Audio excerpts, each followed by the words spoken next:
Hello, everyone. Welcome to the Generation Y Conservative Podcast. I'm glad that you could join me tonight. Tonight, I actually have an interview that I've been interested in doing for about the past 2 years now with this amazing woman from Venezuela. She's lived here for a good portion of her life as well.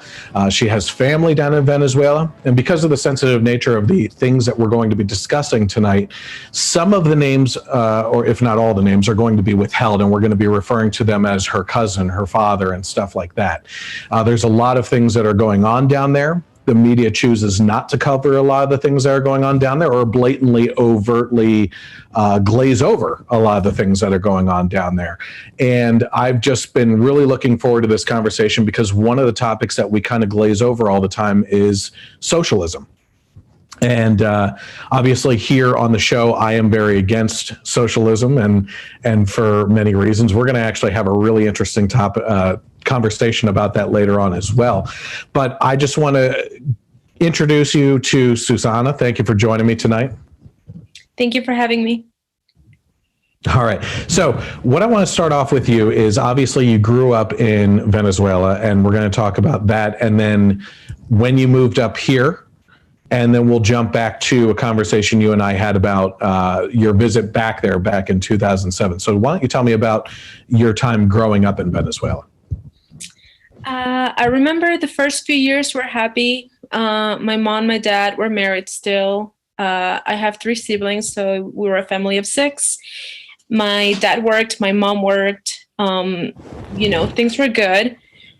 We're talking late 80s, early 90s, and then mid 90s, things started getting pretty bad. My parents separated, and my mom started contemplating the idea of moving to the United States. Overall, it was, I had a pretty happy childhood. We had a lot of support from family. Things could get rough at times, but we would make it. My mom could make it. So it was good. Okay. So how old were you when you left Venezuela and came up here? 15. 15. Okay. And what year was that then? 2002. 2002. So I think you and I discussed this in that previous conversation too. You kind of came up after the world collided with the Twin Towers being hit and everything. So yeah. I think, didn't you say your family had a conversation about that specifically coming up? Yes. Everybody was telling my mom that she was crazy. How could she move to a country that was being attacked by terrorists? And we would be safer and happier in Venezuela. Okay. And when was the first time that you actually went back to visit family then? 2007 was the only time that I've been back. The only time that you've been back. Okay. And you had mentioned to me that you noticed some substantial differences when you went back there. Why don't you bring us through that and what you noticed was going on there as opposed to when you lived there? So I remember, the thing is that I don't want to sound crazy, but I do believe in energies and I do believe in auras. And I remember going back, and from the moment I landed, that it was just gloomy and dark, and people were frowning, and everybody seemed unhappy. And that was the first thing that I noticed. It was much darker than when I left. The second thing that I remember was driving straight to people's houses, not stopping anywhere because people were scared to stop. I remember that before I left, I used to go out with my friends to the mall. We would go shopping. We would go to the movies. We would walk around by ourselves. We were 15, 14, and things were fine. And then when I was back, I was 20 years old, and it was no longer safe to be out on our own. And I thought that was pretty shocking. Interesting. So what do they say is the reason for the change down there? Because I was just watching a special in regards to the kind of presidential conflict that's been going on for over a year now. And I found it really interesting that I guess they're called the Chavistas, right, that follow Maduro. Yeah, chavista. right? So they seem to have a hell-bent position, passing around petitions and everything and growing their militia against the United States and blame all their economic troubles on us up here. Is that correct? Yes. Yes, they do. Okay. And is this, with this being, there has to be a really interesting dynamic in the fact that we just haven't seen this kind of conflict up here in regards to certain countries recognizing a president that can't even assume power, right? He literally has no power. He can't do anything except be recognized as the president, and that is Juan. I might mess this up again. Guaido. Okay, and he's currently battling the positional power of Maduro right now, and here's the thing I don't know. In order to be recognized as a president, he must have a lot of support down there as well, besides Maduro, right? Pretty much. I compare it to the whole popular vote versus electoral vote here in the US. I would say that he definitely wins the popular vote. Okay. And like I said, from the news reports I was seeing from PBS and that I think, to be honest with you, just a sidetrack there for a second with an ADD moment and everything. The PBS special just drove me a little bit nuts because as I'm watching, they go down to this marketplace where all these farmers have set up shop and have cut out the middleman and are selling directly to the people. And there's these long lines, and they're like, "Look how happy all these people are to line up for food." And it's this kind of socialism meme that we're always talking about how you have to line up for food down there. And, people up here on the pro-socialist side are like, hey, this is really great that people are lining up for food. Look how happy they must be. And here we're like, why do they have to line up for food? It seems like that's a shortage in our mind, Yeah, it's really bad. It's really bad, but they've sort of been, how do I express it? They've slowly been getting used to being treated that way. Little by little, they keep tolerating more and more and more to the point where they don't see why that is a problem. They think it's normal life. They think that that's how it works everywhere else in the world, and they don't realize that it's not. And this is part of the issue, I think, that we were discussing in regards to when you went back in 2007, noticing all these problems, but people, despite their disposition or as you're talking about, kind of adjusting to that attitude and everything, is that idea of the frog in the boiling pot of water, right? I mean, the frog never knows because it's just progressively getting worse and adjusting to the temperature, and eventually it's cooked alive in this case and everything. So speaking of some of the issues that the country's having down there and everything, you and I were discussing healthcare. And, a lot of times when we talk to people up here in regards to socialized medicine and everything, they have this kind of grandiose idea of that everybody gets this fantastic healthcare, everybody has the same access to healthcare, it's free across the board, everybody has the same type of level of access and everything. And we really have a lot of politicians that kind of push this idea about socialized medicine. And you and I were discussing about some of the issues that they actually have down there with their healthcare system. Can you dive into that with me a little bit?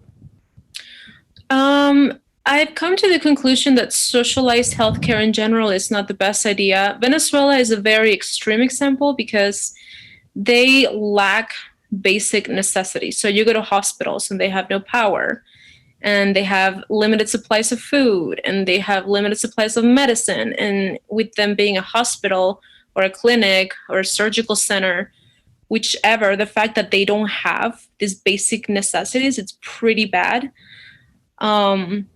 But I was talking about that with somebody that I know that lives in London.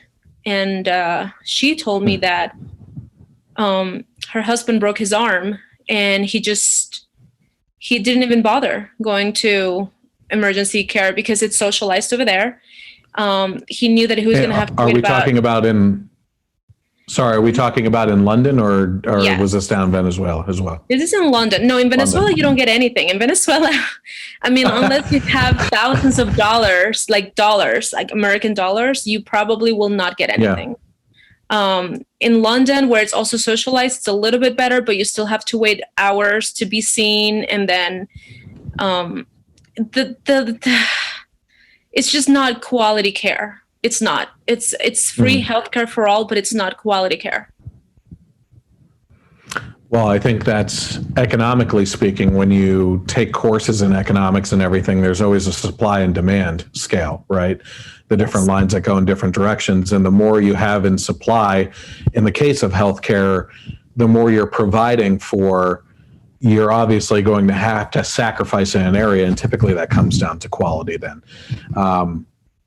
And you're absolutely right. I've been noticing a lot of stories out of the UK over the last couple of years in regards to their socialized healthcare system, the national healthcare system. Isn't that what's it's called? The NHS? I believe so, yeah.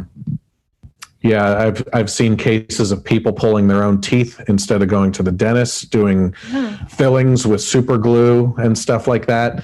Yeah. At one point, their wait times in the hospitals were so long for the emergency room that their way of fixing it was by actually having people wait out in the ambulances longer because the clock didn't officially start until they walked into the waiting room. So they waited a long time in the ambulance, then they waited a long time in the emergency room, and then they got to see a doctor. Yeah. So you know what? insane. Even that is better than, I mean, I would take that over what people have in Venezuela anytime. I mean, it's at least this something, you know, I don't know. One of the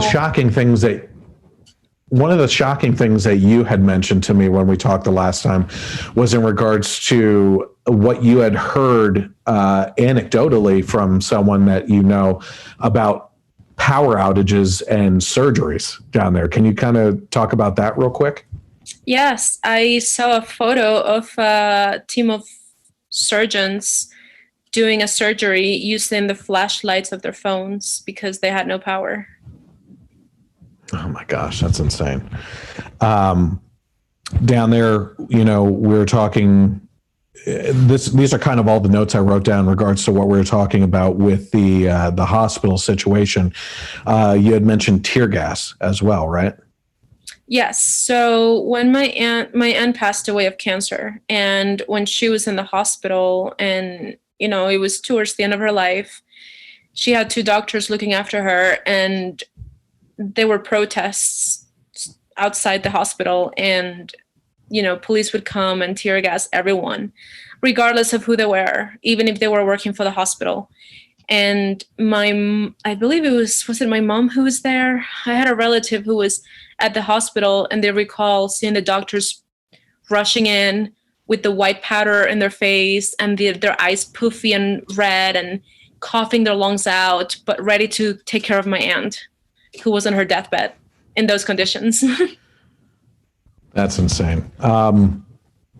You were talking before about the shortage of medication, shortage of food. We talked about the no power supply, dirty conditions. Why don't you talk about the conditions of the hospital rooms, as well as what you mentioned about infants that are born as well?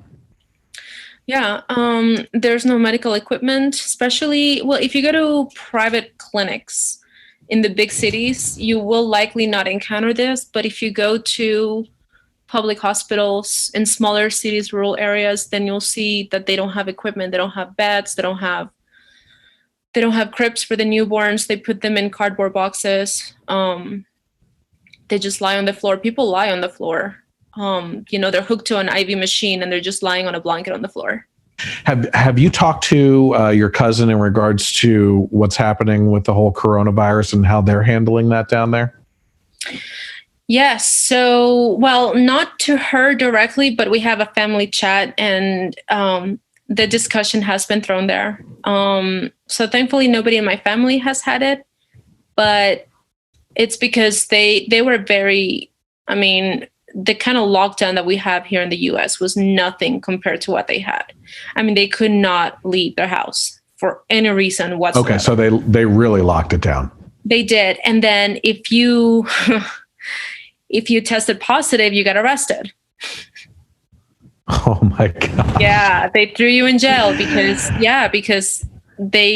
obviously, like, you know, if they had as many cases we have here, I mean, the country would have definitely collapsed by now. So they're trying to avoid that. And the way to do it is by either basically house arrest or real arrest if you test positive. So people have been very diligent about not getting sick.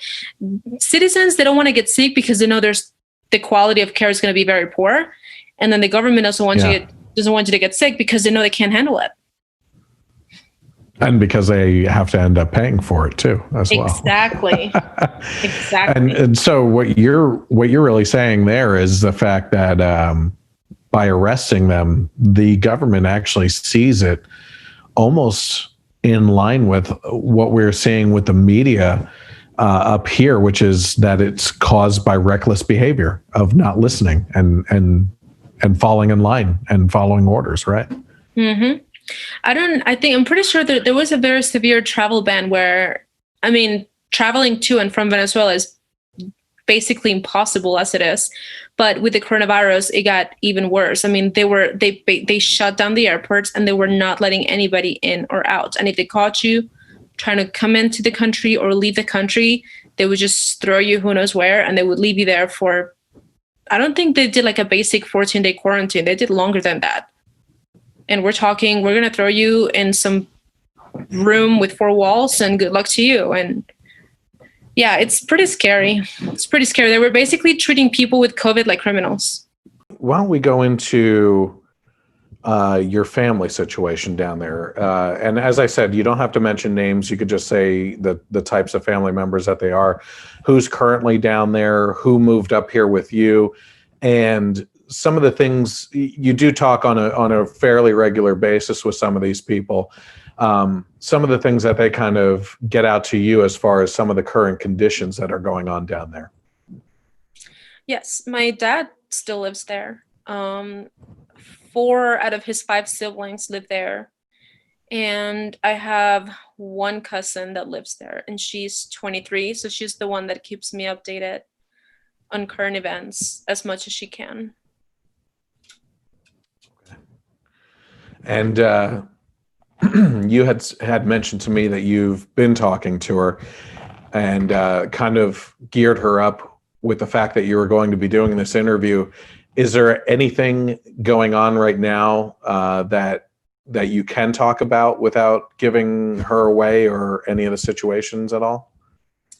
Well, the funny thing is that I asked her, I was like, well, because I don't know if you recall, we were talking about journalism in Venezuela and Yes. media being censored. And she mentioned that she herself sometimes has to get her news from international press, like the Associated Press or Reuters, because local news in Venezuela, they, if you're a journalist in Venezuela, like, you will likely get persecuted or killed, or you will disappear.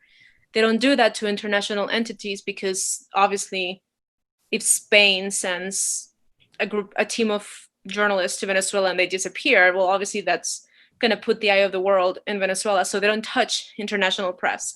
And that's where Venezuelans get their news. So she caught me up on some stuff, but that was her disclaimer. She says that she may not know as much as you would think she'd know living in the country.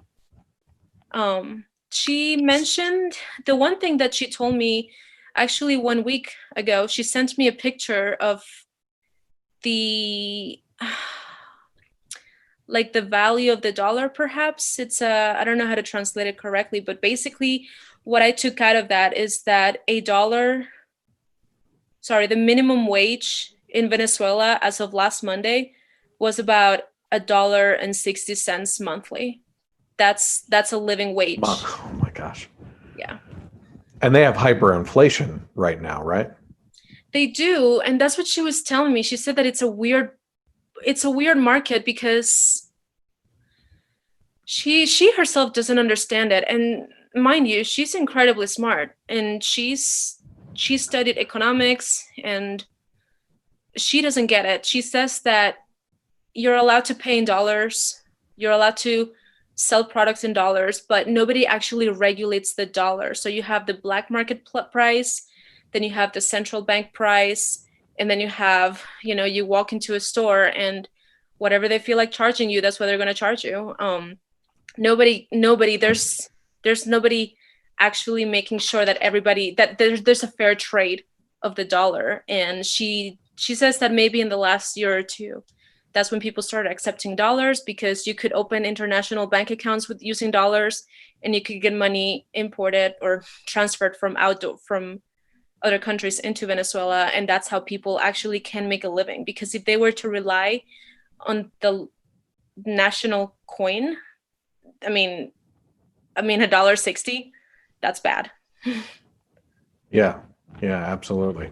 So speaking of currency and stuff like that, I know that, again, watching these stories, that I was trying to do some research on how to even approach the political leadership situation down there.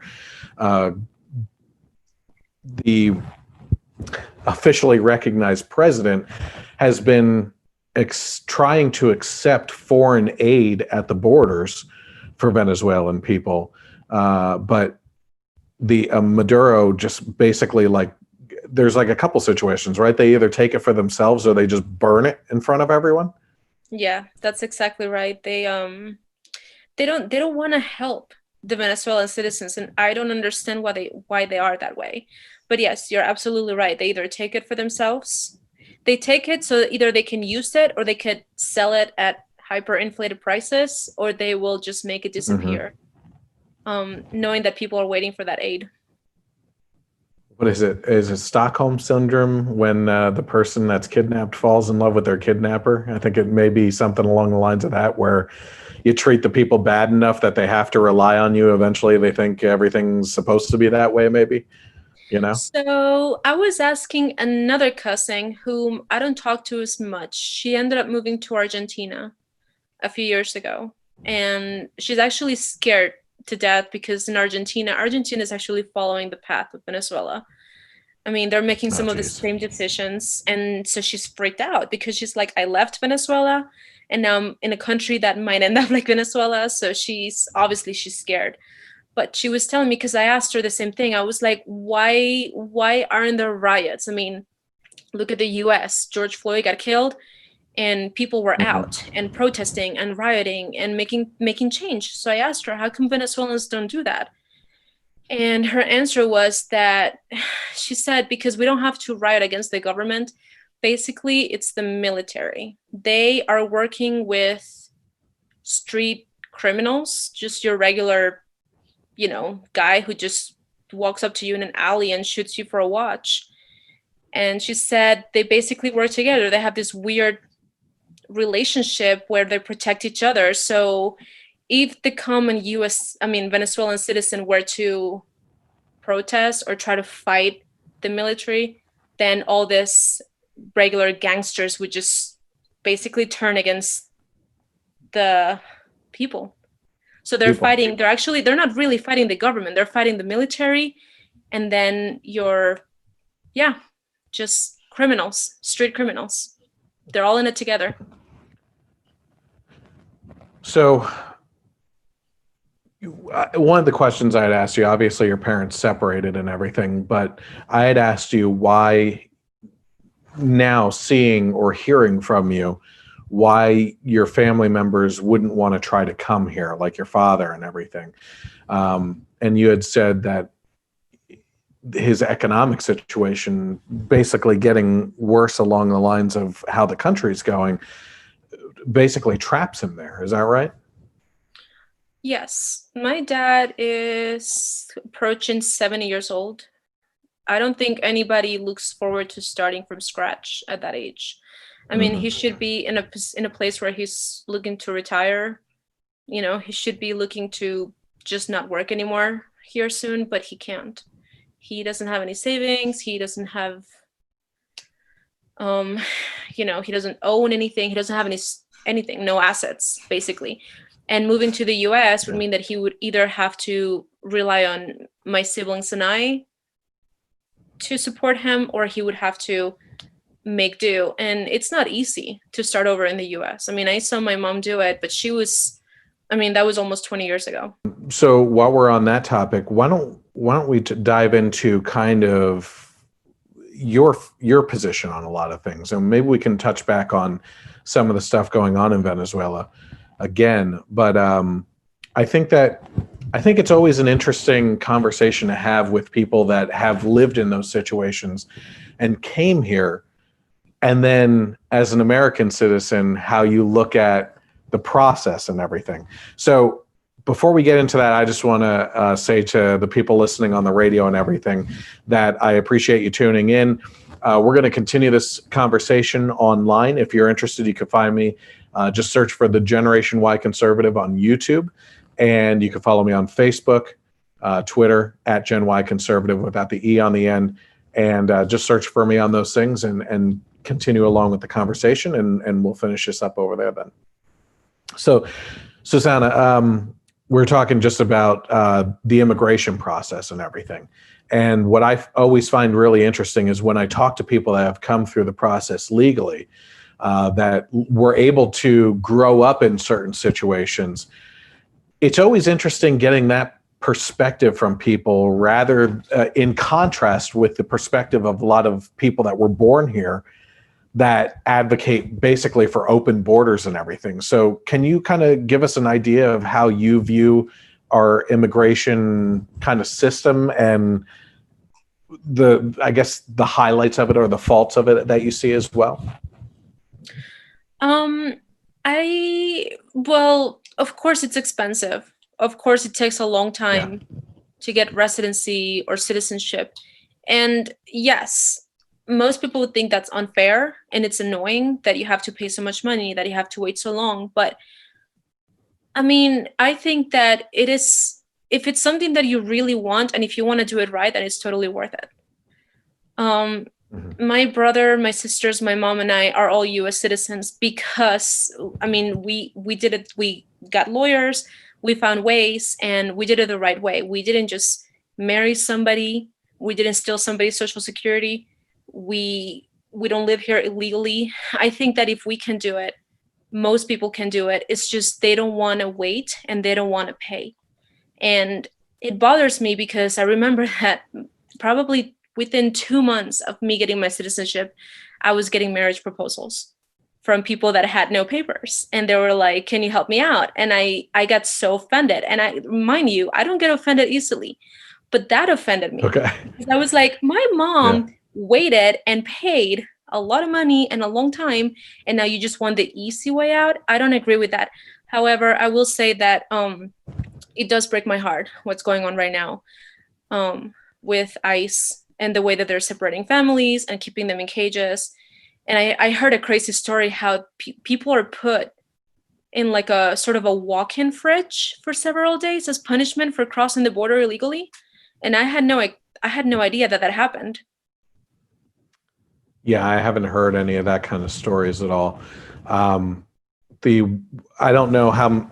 Now, here's an interesting part of the conversation. I just want to clear the air real quick in regards to you and your position on things. Now, we're going to get into one of the topics that we talked about in regards to your view on socialism and everything. But for quite a while of your life, you considered yourself more left-leaning and everything. So I just want to kind of make that a little bit clear, because when you talk about the process of coming over here legally and doing it the right way and everything, I don't want people thinking that like, oh, this is just another right winger that just wants to say that kind of stuff, you know? So I like I said, I do appreciate the opinion of someone that actually did it the legal way and how they view the process.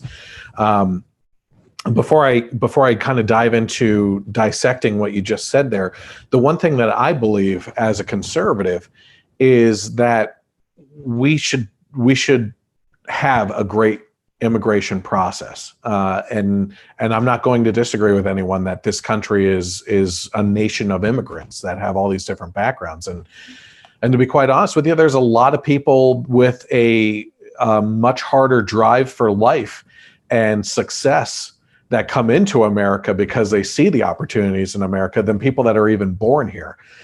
So I think that's very important. And I would say that one of the things that I always think about is the fact that I think that we can streamline the process, what you went through. I think that we could do it in a much shorter time, with some extensive background checks and everything, maybe less money, maybe almost like, I like the idea, and it's not well thought out. I'm just coming up with off the top of my head, but almost like paying in that amount of money into an account for entering the country that maybe the government gains interest off of in an account that then they release back to you a portion of that for being a good citizen and everything for a certain amount of years without a criminal history or anything. I think that would be a really great thing. And especially it kind of reminds me of our adoption process. Just for adopting a child, there's so many kids that are up for adoption, but it costs an arm and a leg, and that drives me nuts. Like, there's so many people out there that would be great parents, but they spend so much money just to get the kids, they don't have any money to raise them at that point then, so that being said, the situation on the border, that was a big, the cage issue, right, was a big part of the debates that happened over the last couple months here between Biden and Trump and everything. And, the Obama administration set up those types of cages.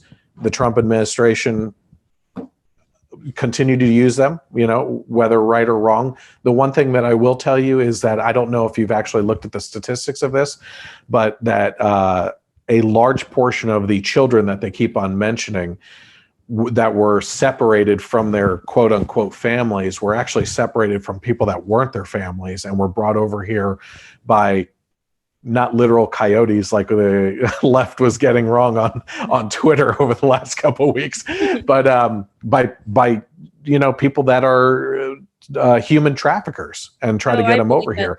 And and it was to me, I've really dove into in the past this in-depth research on what happens at the border with the way people come in, and I'll just put this out there. I'm not going to get into details of it because it's truly horrific.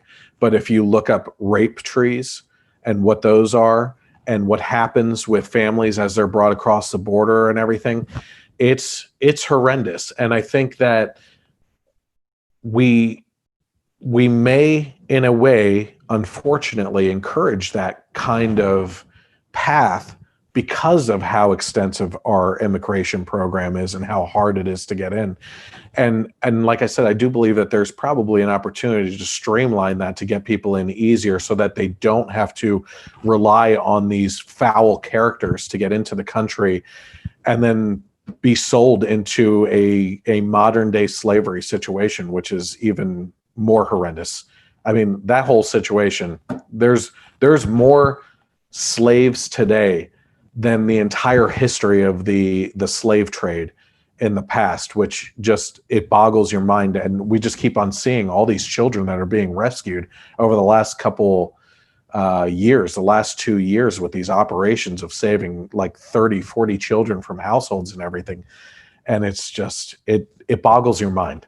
So I know that's not in line with our conversation on what we're having, but the border situation, all I'm trying to say on that is it's such a complex situation. And I think it's circumstance. I really think it's worth talking to people like you and finding out your perspective on that so we can do different things and find out the pros and cons of it so we can keep on doing better things to streamline that process. So I appreciate you kind of giving me your opinion on that. Sure. So one of the topics that we did talk about was in regards to your view on socialism. So I've given you about a week and a half to think about this. And do you mind if I bring up that conversation at all? Sure, go ahead. Okay. So we were talking about your situation down in Venezuela and everything. And you had mentioned to me that even though you don't like that socialism, you kind of like the Scandinavian model of socialism. And I appreciate I wouldn't say that I like it, but I appreciate understand it. Okay. A little bit more. Yes. Gotcha. Okay. So one of the things I pointed out to you at that point in time, and I haven't followed up with you since on this, was that my brother-in-law is in the Navy and is on a submarine and everything, and trained with the soldiers in Denmark, their soldiers. And he clued me into the situation in regards to the military usage over there. And while they have that form of socialism, actually, it's a socialist environment with a capitalist system, which is kind of interesting too.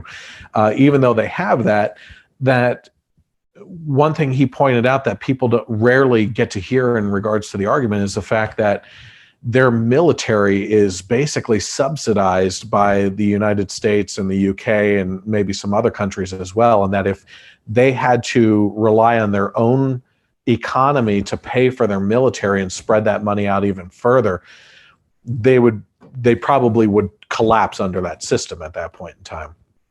And to your credit, you said you didn't know about that, and that it was pretty interesting to you. So what I find interesting about this is the idea that when we talk about these topics here in this country, when I'm talking about a country like Venezuela, right? I've never been to Venezuela. Actually, I just found out when I brought you up to my family that I was going to be talking to you. I found out that my father went to Venezuela in the early 2000s and for like 2 months, and I don't even remember that. I think I was in college at the time. I didn't even know that he went down there. But he said it was scary as hell. He said that there were guys with machine guns all over the place when he was driving around. They had to go, like you said, destination to destination just to get there, and never ventured out of the way or anything. So my point being, I've never been to Venezuela, but I love talking and opining on these social economic structures and everything that they have. And maybe that's a fault of mine, and I think it's a fault of people on the left too that tout socialism, is that they've never actually been to a country that has these types of systems to actually see the living conditions of those people. Why don't you tell us about, as I had mentioned before, you were leaning very left for a portion of your life and everything, but you actually had a situation that changed your mind in regards to the Second Amendment here in our country. Can you tell me a little bit about that? Yes, I was having a discussion with one of my friends who is pro guns, and I kept saying to him, "But why do you need a gun? Why do you need a gun? Like, I just don't understand it. Who are you planning to shoot? Like, it makes no sense to me." And he looked at me and he said, "How long do people stand in line in Venezuela to buy groceries?" And I said, he could go from 7 to 13 hours, give or take, on any given day. And he said, right. They wait in line for 7 to 13 hours for food? Yes. Okay. When they can buy it, because you have days where you can go and days where you can't. I think it has to do with your ID, like maybe like your driver's license. Depending on the last 3 or 4 digits, you might have a day that you're designated a day to go buy food. And then everybody who can go buy that food will go buy food that day. And then that's how the long lines happened. And he said to me, "Okay, so do you think that would happen here?" And I said, "No." He said, "Why not?" And I said, "Because people don't let it happen." He said, "Exactly." He was like, "Do Venezuelans have the right to bear arms?" And I said, "No." He said, "Exactly. Who has the firearms?" And I said, "Police, the military, and then of course street criminals." He was like, "There you go. They cannot defend themselves." And that just completely changed my perspective on why. I mean, of course, I don't agree with having a whole repertoire of, military degree weapons, but I mean, yeah, you definitely should have a weapon to defend yourself if you need to. It's important. I lost all my military weapons in a boating accident, so you don't have to worry about that here. Oh, no. But no, you're absolutely right in regards to that type of situation. I mean, in this country, the Second Amendment was set up specifically because of the war with the UK in regards to our freedom, Great Britain and everything, and the fact that we wanted to be a well-regulated militia, to have the equal access to weapons, to fight the overarching power structure that we actually would have a fighting chance if the government structure over us became tyrannical. And what we're talking about down in Venezuela right now is, look at the situation with the conflict between the recognized president versus Maduro right now. You know, there's nothing that can be done because the people are basically steamrolled in this sense, because they can't rise up unless they become part of the machine itself, right? I mean, I think I heard on the one special I was watching that Maduro wants to, and this was shot about a year ago by PBS. He wants to increase his militia to at least 2 million members, specifically to be against the United States, because of their view of us being the oppressor and everything. You know, it's, and I don't understand how, I mean, if he's just talking for the sake of talking, or if he actually says these things as a distraction, because I find that sometimes people talk so that others can act, you know, or if he's really that evil that he has some kind of plan to, I mean, I don't even believe that Venezuela is under socialism at this point. You cannot call that socialism. That's a tyranny. He's a tyrant. And you hear crazy stories like, because, I mean, I'm going to get a little political, US political here. But people on so people on the right keeps talking about Biden and China. Biden and China, he defends China. He's friends with the Chinese. What's his deal with the China? And I said, okay. And then people on the left were saying, okay, well, what about Trump and Russia? Trump is really good friends with Russia. Russia is also a communist country. So why can't Biden be friends with China when Trump is friends with Russia? And I thought about it and I was like, wow, I remember that I read an article a while ago. You know, it was one of those articles that gets censored pretty quickly. So it got taken down after like 20 minutes. But they actually had a photo of a Russian plane landing in Venezuela and unloading tons and tons of firearms. And then they were loading the plane with, I don't know, some kind of maybe gold. Venezuela is very rich. I mean, we have a lot of resources. We have oil, we have, you know, we have everything. And Russia was unloading weapons so that they could take resources. And I was like, so Russia is an enemy. Russia is also an enemy. Yeah, that's actually a really interesting point right there, is that when I was looking at the list of countries that recognize one as the president versus the list of countries that recognize Maduro as president, Russia, China, all these communist countries did recognize Maduro as the sitting president and everything. And you bring up a really interesting point there about Trump and his position with Russia that I almost wanted to dive in with you on anyway, which is there is some video of Trump recognizing Juan Guaido as the president, and also having this conflicting relationship with Russia, right? So it's an interesting dynamic that Russia wants to support Venezuela with Maduro, and then there's this tension going kind of in that triangle between those three leaders, or actually four leaders in this case, because of what's happening down in Venezuela. The one thing, I'm just going to throw out my opinion on kind of the stuff that you pointed out there. The one thing that I would tell you is that I think, well, first of all, the whole investigation into Trump and the collusion with Russia and everything turned out to be a big dud, and they were just using it for impeachment. And they actually turned out that there wasn't any. The dossier and everything was all, basically made up. But it is true that Trump has shown this affinity, basically, to become buddy-buddy with dictators like Kim Jong-un, okay? And Kim Jong-un, right? And then you also have him, being friendly with Putin as well.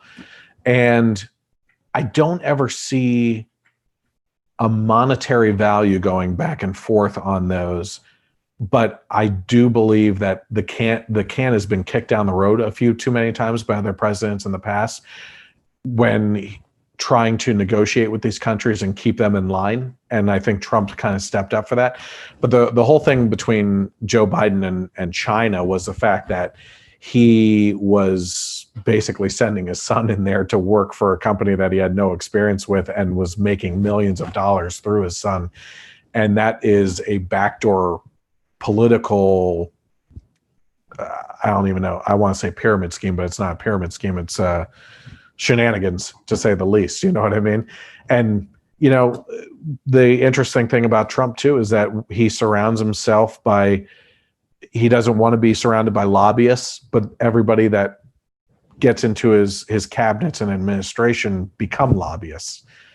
It's honestly just a dirty game. And and in the end, what it comes down to is Venezuela is just down a little bit further down this road of, you know, things falling apart at this point. And it's just crazy. Yeah. Well, I think Venezuela, I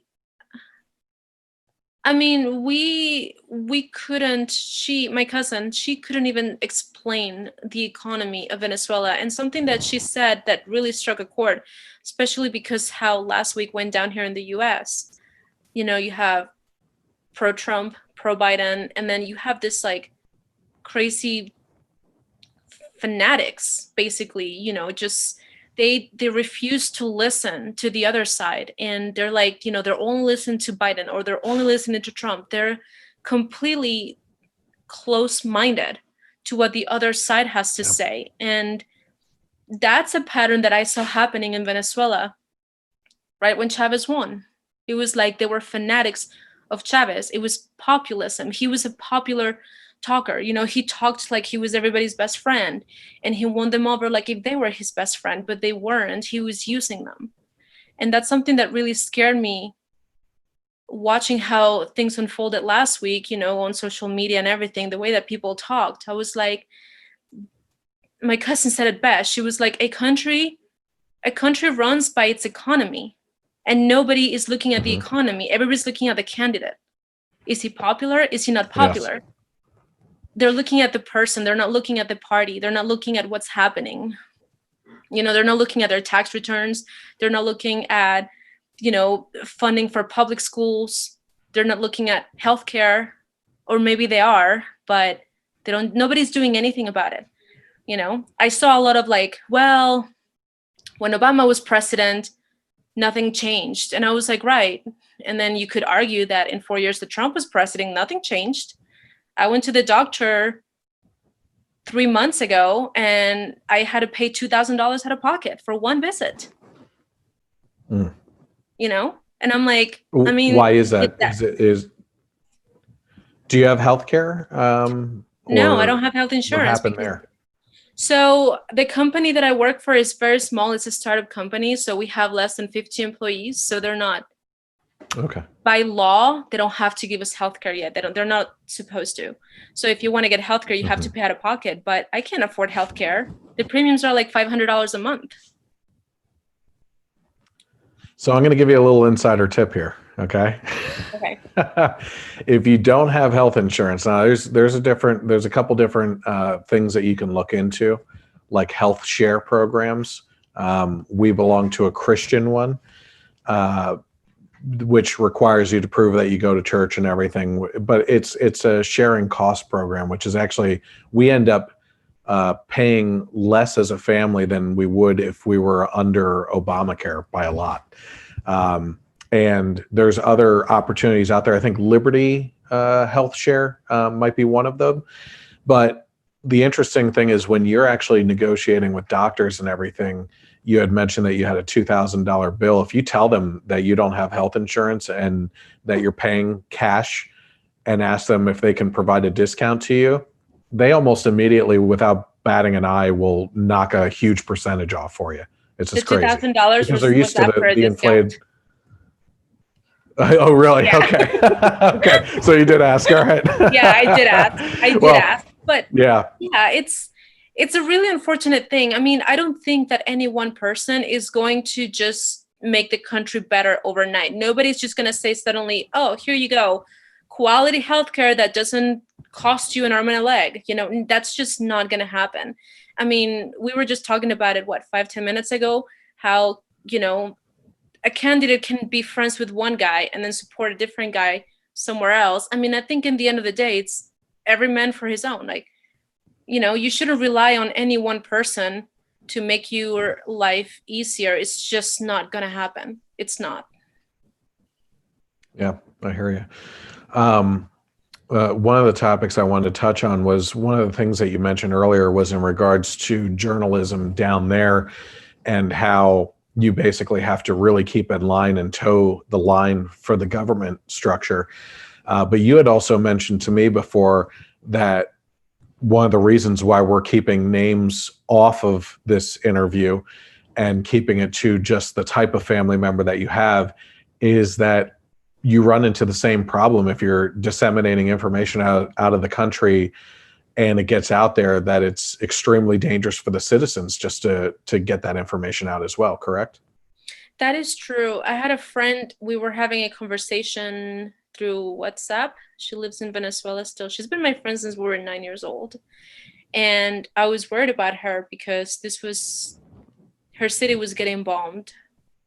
And I wanted her to tell me if she was okay and if her family was okay and what was happening. I was like, can you tell me what's going on? Because I know that you're seeing things just by looking at your window. And she said, no, we can't talk about this. In fact, let's just delete the chat altogether. And she did. She erased the whole chat and then she started over. And she just kept talking about boyfriends and Netflix shows as if no problem, as if nothing was happening. Now, my cousin, she did mention that, yes, the government may try to wire into your conversations, but they don't just pick any random citizen. They already have their eye on you. If they know that you're leaking information, constantly or to specific people, or, then they'll trace you, they'll track you. But she said that she's not worried because she and I talk once, twice, maybe 3 times a year about this, maybe at most. Mm-hmm. And we try to keep it low key. She's just very factual about what's happening. She doesn't give me insider information or anything like that. And she's definitely not sending me pictures or videos, which is really what worries the government down there. When people start leaking photos and videos of what's happening, that's when you can really get in trouble. One of the things that I had talked about in the past was a news story or two that came out within the last 3 years, I believe it was.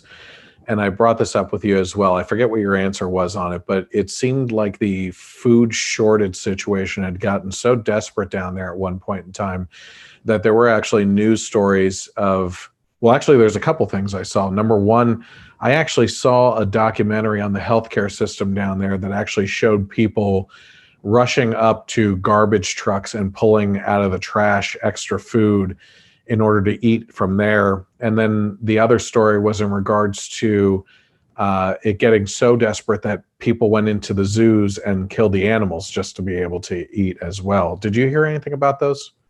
Yeah, I did see videos and photos of people diving into dumpsters outside of restaurants looking for food. And I saw... See, and also the big problem with people is that they also turn everything into a joke. And sometimes you don't know if they're just being funny, if they're trolling, or if they're actually documenting what's happening. But I read somewhere that people were going into, plazas and parks and killing pigeons and grilling them. Hmm. Yeah, That's exactly.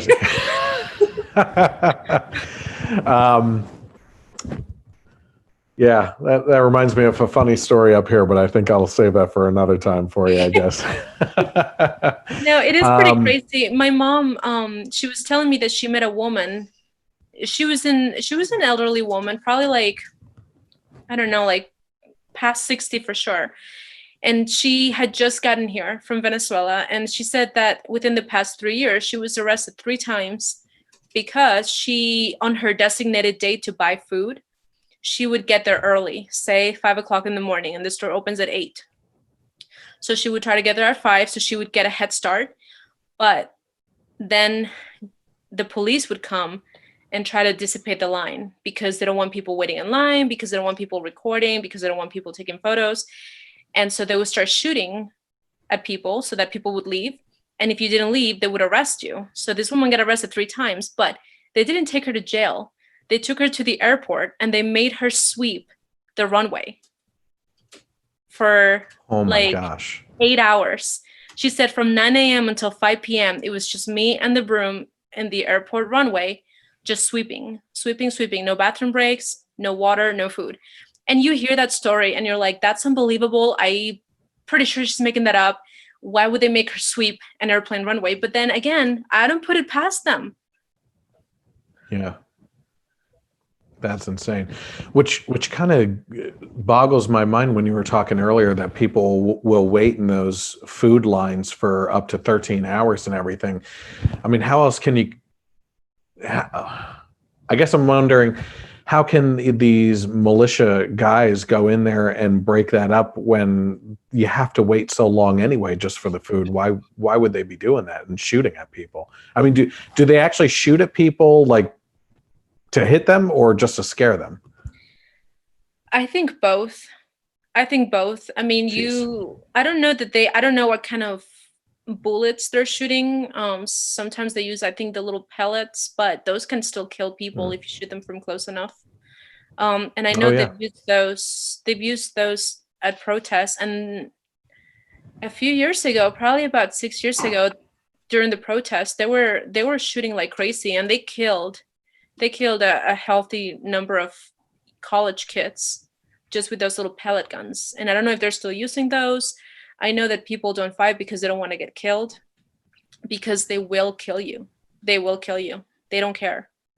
And when it comes to breaking up lines of people waiting for food, I think they do it because they've been brainwashed. I mean, they have nobody who is humane, nobody who cares about people would do that. You see a line of people waiting for food and you're not going to break it up unless you have no soul left. Yeah. Well, I think that's the best way of actually putting it. That's for sure. One kind of, I know I'm jumping around a lot and everything, but your cousin, you said, studied economics, and even she doesn't understand what's going on with the economic system down there because of how jumbled up it is with the currencies that are used and the values of everything, and people just kind of making up prices on the go, on the fly with all that. When you talk to her, does she give you the notion that things are actually getting worse down there by the day for her? And is there a drive for her to get out of the country herself, or is she going to try to weather this down there in hopes that something better is around the corner?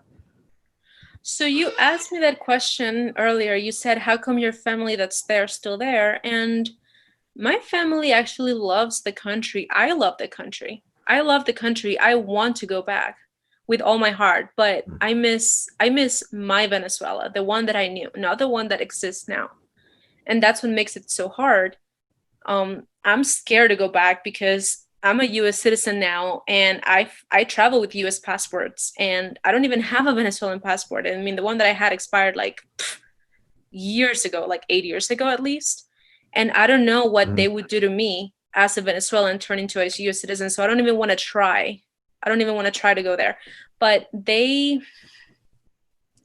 I think my family has been blessed because despite everything, they are still in a healthy economic position. You know, they're definitely not upper class, and they they struggle like everyone else does, but not as much as most people do.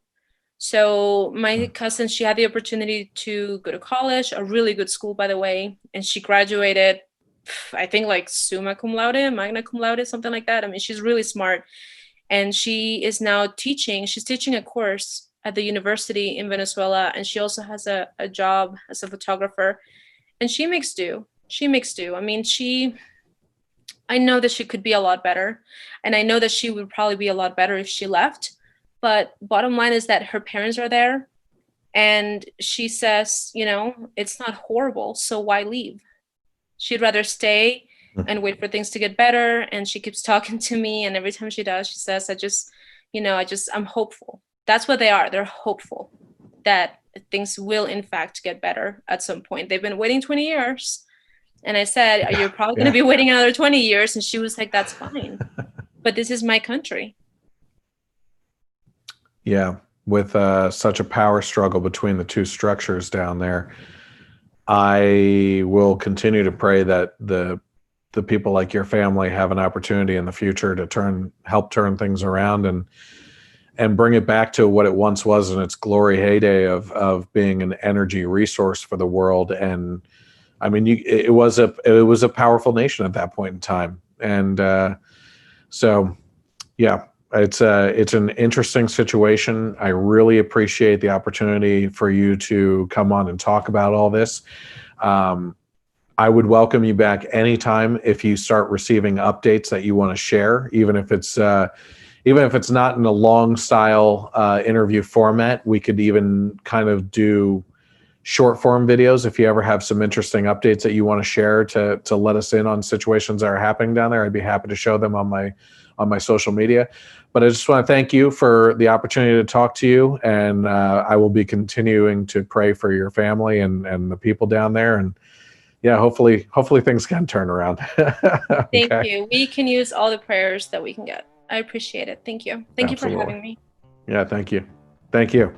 So again, thank you everyone for tuning in tonight and for watching. If you're interested in watching some more of the interviews that we've been involved with here, we've been really covering a lot of interesting topics, from libertarian ideas. The last interview I did was with Spike Cohen, who was the vice president for Joe Jorgensen that was running.